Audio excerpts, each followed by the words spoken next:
à vous tous sur France 3.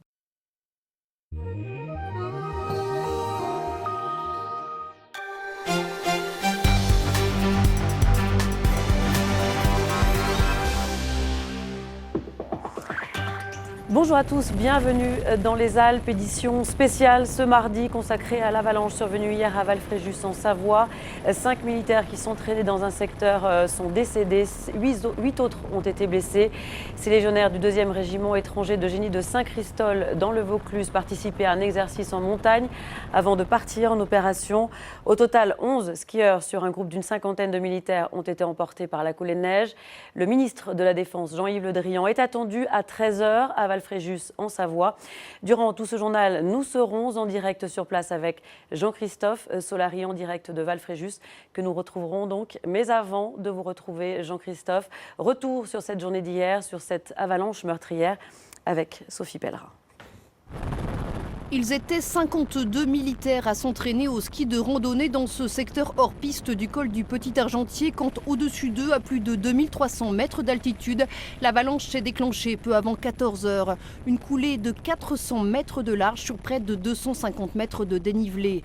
13 militaires ont été ensevelis et même si tous étaient équipés de détecteurs de victimes d'avalanche, 5 sont morts, 8 autres ont été blessés, dont un souffrant d'une hypothermie sévère. Il a dû être héliporté vers un service spécialisé de l'hôpital de Grenoble. Dans une salle des fêtes transformée en PC de crise, les rescapés ont été pris en charge par les pompiers et du personnel de la station de Valfréjus. Tous ces militaires sont des légionnaires du 2e régiment étranger de génie de Saint-Christol dans le Vaucluse. Ils étaient en stage depuis une semaine au sein du groupement d'aguerrissement en montagne de Modane. Une enquête a été ouverte par le parquet d'Albertville pour déterminer les circonstances exactes de cet accident. Dans le secteur où le drame est survenu, le risque d'avalanche était hier de 3 sur une échelle de 5. Et justement, le préfet de Savoie s'est exprimé hier. Denis Labbé a notamment donné quelques explications sur cette zone dans laquelle l'avalanche s'est déclenchée, une zone où le manteau neigeux était instable. On l'écoute. Il n'avait pas semblé nécessaire de purger la zone, mais cette plaque était certainement sur une base, un mauvais manteau neigeux, parce qu'on a eu des chutes de neige en décembre et ensuite plus de neige jusqu'à ces derniers jours. Donc le premier manteau neigeux était très dégradé, il avait fondu avec le soleil que nous avons connu pendant les vacances de Noël, si bien que les chutes de neige de cette dernière semaine n'étaient pas stabilisées sur un manteau neigeux cohérent.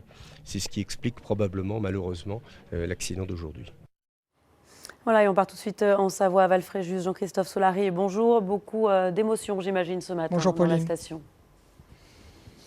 Effectivement, l'ambiance ici à Valfréjus est pesante. Les gens sont encore abasourdis par l'annonce de la mort de ces 5 militaires et un sixième militaire qui est encore entre la vie et la mort. Son pronostic vital est engagé encore à cette heure-ci. Donc ici, dans les rues de Valfréjus, c'est bien très peu de monde. Les gens ne causent pas. Ils pensent effectivement à ces militaires. Dans le ciel de Valfréjus ce matin, on a vu passer l'hélicoptère de la gendarmerie qui sert aux secouristes habituellement et qui a décollé de la DZ de Modane pour acheminer les enquêteurs sur le site.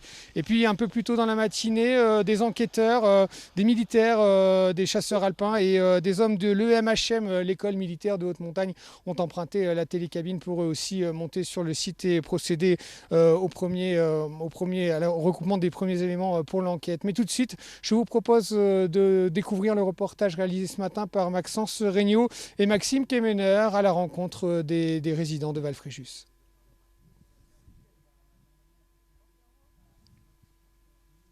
Le réveil est difficile ce matin à Valfréjus. L'ambiance est pesante, l'émotion palpable. Comme si le jour d'après n'existait pas, tout le monde revit les événements d'hier. Le ski s'est arrêté assez tôt. Hier, en fin de journée, on est allé faire un petit tour dans la station. En particulier à la presse, on a senti que tout le monde était choqué, quoi. On les voyait de temps en temps, les militaires, les années précédentes. Et là, c'est vrai qu'on était descendus sur Valoir, donc on ne les avait pas vus le matin. C'est en remontant que j'ai vu les gendarmes qui barraient la route pour empêcher l'accès, justement, pour qu'il y ait trop de bateaux, je suppose.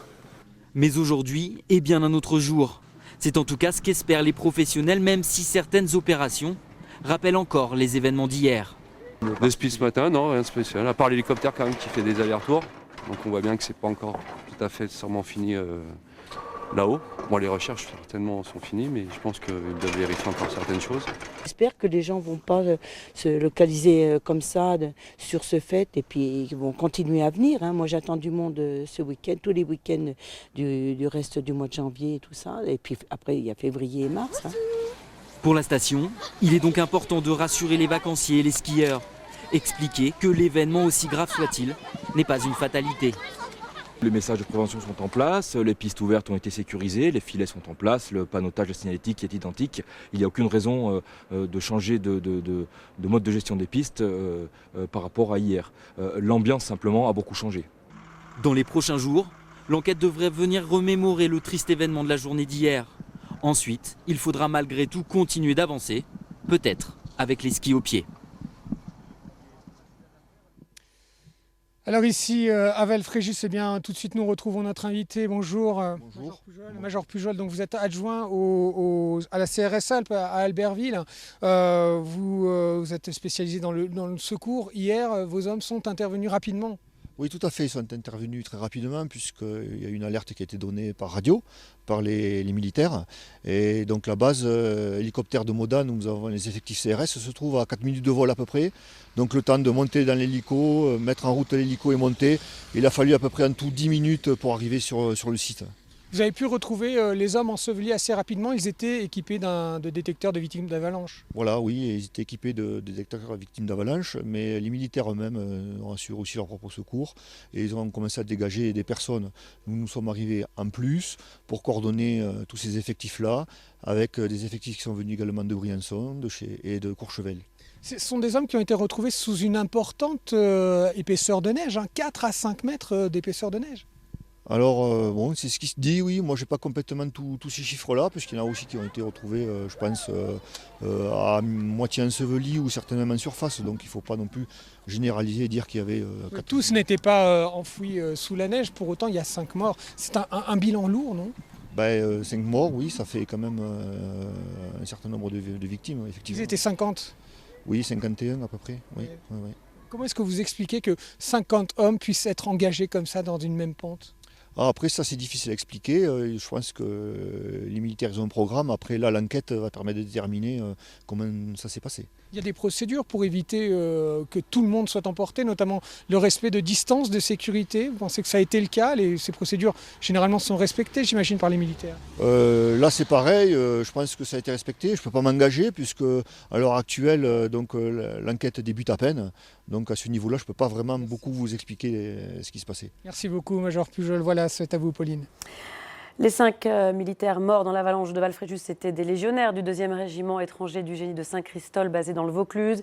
Ils participaient à un exercice d'aguerrissement en montagne avant de partir en opération. Saint-Christol, où là aussi la nouvelle de cette avalanche a provoqué beaucoup d'émotions. Les habitants sont sous le choc, comme le montre ce reportage de Frédéric Porret et Olivier Ducrot-Renaudin. L'émotion est palpable à Saint-Christol après le décès des 5 militaires. Il faut dire que les légionnaires sont totalement intégrés sur le plateau de Sceaux. Leur caserne n'est qu'à quelques kilomètres de la commune et ils fréquentent les commerces du village. Depuis hier, c'est ce qui se demande beaucoup au bar, c'est savoir un peu qui c'était parce qu'il y avait vraiment des personnes qu'on côtoie au quotidien, donc on n'en sait pas plus. Après, moi les légionnaires, c'est des personnes qui font partie de la vie du village, n'importe comment, que ce soit quand on amène nos enfants à l'école, sur les commerces. On est triste quand on apprend une nouvelle comme ça, déjà d'une part, parce que c'est des légionnaires qu'on voit, qu'on côtoie dans le village.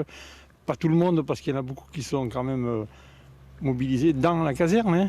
Pour le maire, c'est une immense tristesse. Le 2e régiment étranger de génie est présent depuis 1999. C'est une émotion particulière, si vous voulez, qui touche la commune, qui touche le régiment, qui touche également la nation, puisque il ne faut pas oublier que ce sont nos forces armées qui ont été touchées.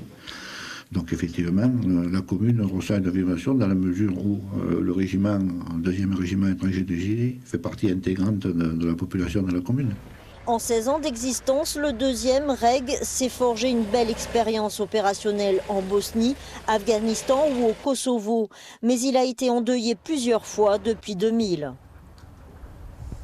Ces légionnaires appartiennent à une brigade alpine. Ces soldats sont donc amenés à combattre en haute montagne par tous les temps. Ils viennent régulièrement se former dans les Alpes et notamment à Valloire où cette unité avait déjà perdu des militaires dans une avalanche en 2012. Les détails avec Jocelyn Debroux. Depuis 1999, le 2e régiment étranger de génie forme des militaires capables d'intervenir dans des conditions extrêmes de haute montagne. Tous sont titulaires de diplômes de ski militaire et de brevets d'alpinisme.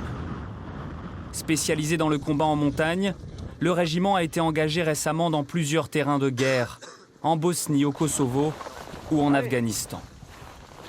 Pour se préparer à ces interventions, les légionnaires participent à des stages avec le GAM, le groupement d'aguerrissement en montagne. Des stages d'entraînement très intenses réalisés en haute altitude. C'est au cours d'une formation comme celle-ci que 5 militaires ont trouvé la mort cet après-midi dans une avalanche à 2600 mètres d'altitude. Basé à Saint-Christol-d'Albion dans le Vaucluse, le régiment avait déjà été endeuillé en 2012 dans des circonstances similaires. À l'époque, 5 légionnaires avaient trouvé la mort. Et le retour à Valfréjus, Jean-Christophe, est-ce qu'il se passe encore quelque chose sur la zone concernée ?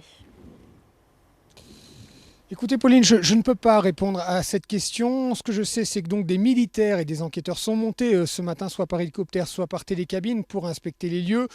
Pour autant, la zone semble très bouchée. Le ciel est très bas, le plafond nuageux est très bas, donc impossible de savoir ce qu'ils peuvent rassembler comme éléments ce matin.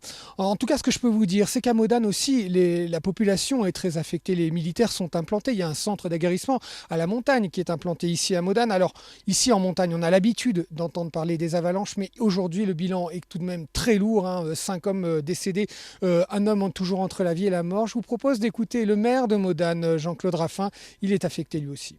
C'est vraiment à l'extérieur du domaine skiable, donc c'est une zone qui n'est jamais sécurisée, sauf vraiment quand il y a des grosses conditions exceptionnelles, donc ce n'était pas le cas naturellement.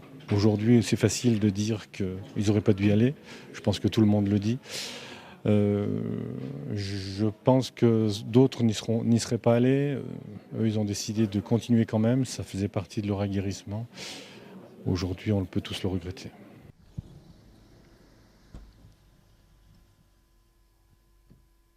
Oui, Pauline, le bilan, on l'a dit, est très lourd. Et depuis le début de la saison, qui a débuté tardivement, déjà 7 morts avant même cet accident, avec 5 morts supplémentaires. 7 morts, c'est un bilan très élevé pour cette année dû aux avalanches. On se souvient évidemment de ces 2 jeunes qui sont décédés aux Deux-Alpes en début de semaine dernière.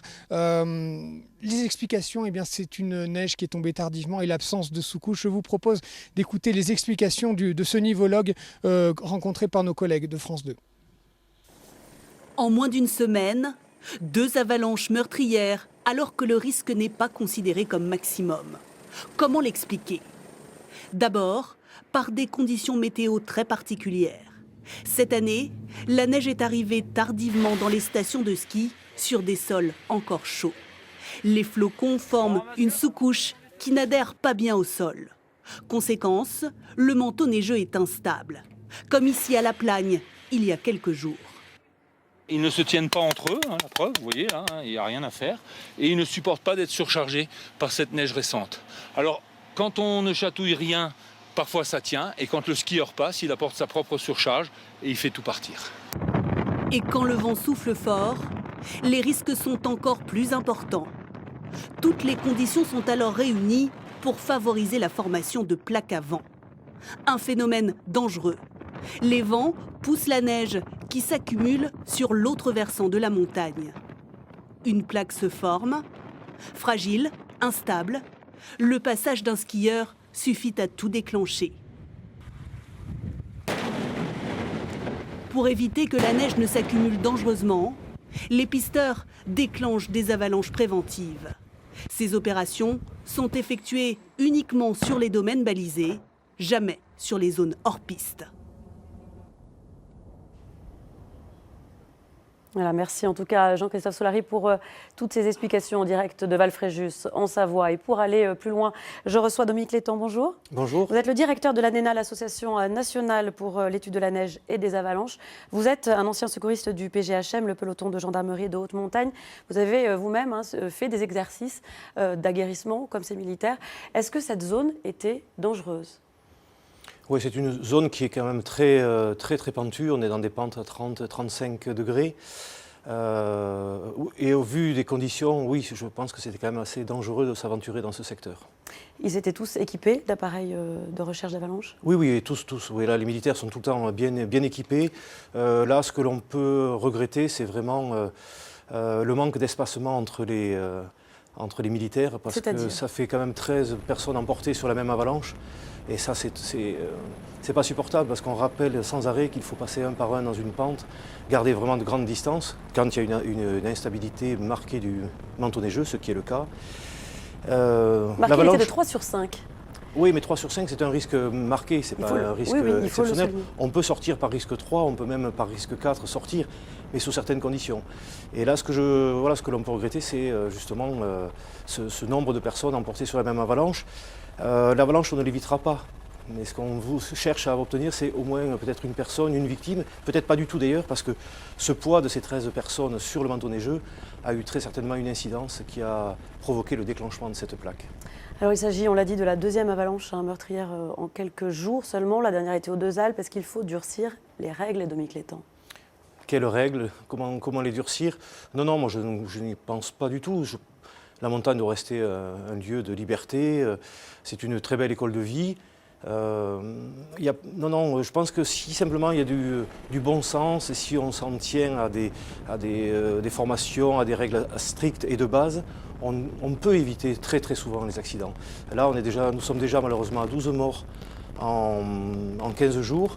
L'an dernier, il y avait 45 morts sur la saison, avec toujours très souvent des plaques persistantes, comme ça, des couches fragiles. Et c'est absolument inquiétant pour la suite. Le manteau neigeux est toujours instable ? Il l'est. On a des observateurs qui nous disent que maintenant ça commence à se stabiliser dans certaines pentes. Mais il suffit qu'il reneige, il suffit qu'il y ait du vent, parce que l'action du vent est aussi extrêmement importante mais provoque la mise en place de ces fameuses plaques. Vous étiez venu sur ce plateau de Dominique Létang pour dire que l'ANENA manquait un petit peu de moyens, d'aide au niveau de l'État pour justement faire des actions de prévention. Est-ce que ce n'est pas le moment de rappeler à l'État que vous avez besoin d'aide, que vous avez besoin de prévenir, de lancer ces messages de prévention ? Vous en êtes où à ce niveau-là ? Oui, ça a un tout petit peu évolué, mais pas beaucoup, pas suffisamment en tout cas. Le ministère de la Défense soutient l'action de l'ANENA à hauteur de 1 200 € par an. C'est suffisant ? Et le ministère de la Défense fait partie donc, du conseil d'administration de l'ANENA, ainsi que celui de l'Intérieur, etc. Donc effectivement, je pense que l'État doit prendre cela en compte et on pourrait augmenter notre capacité en formation. Merci beaucoup Dominique Létang d'être venu sur notre plateau. C'est la fin de cette édition spéciale consacrée donc à l'avalanche survenue hier à Val-Fréjus en Savoie. 5 militaires, je vous le rappelle, sont décédés, 8 autres sont blessés, dont un grièvement. Ces légionnaires du 2e régiment étranger du génie de Saint-Christol dans Vaucluse participaient à un exercice d'aguerrissement en montagne avant de partir en opération. Lorsqu'ils ont été surpris vers 13h50 au-delà de 2000 mètres d'altitude, tous étaient équipés, on l'a dit, d'appareils de recherche en avalanche. Le ministre de la Défense, Jean-Yves Le Drian, est attendu à 13h à Val-Fréjus, en Savoie.